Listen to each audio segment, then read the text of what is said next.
High high আবারও দুঃখে বাসলো বাংলাদেশের সমর্থকরা। মাত্র 5 রানে পাকিস্তানের বিপক্ষে হেরে বিশ্বকাপের সেমিফাইনাল থেকে বাদ পড়ে গেলেন বাংলাদেশের যুবরা।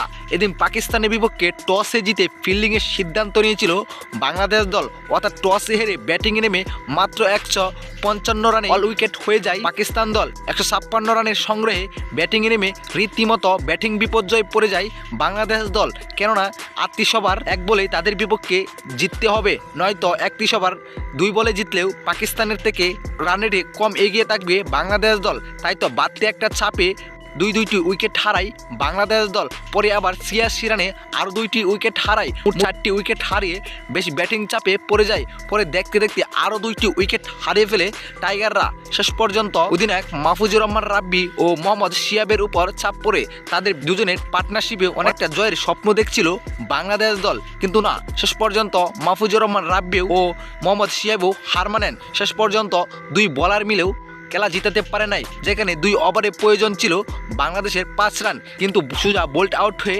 টেবিলে এনে ফিরেন। শেষ পর্যন্ত পাকিস্তানের বিপক্ষে ম্যাচ জিতে সেমিফাইনাল নিশ্চিত করতে পারল না বাংলাদেশ দল। তাদের বিপক্ষে মাত্র 5 রানের হার মানতে হলো বাংলাদেশ দলের। তো দর্শক, বাংলাদেশের এমন হার আপনি কিভাবে দেখছেন অবশ্যই জানাবেন আপনার মতামত আমাদের এই ভিডিওর কমেন্ট বক্সে। ধন্যবাদ।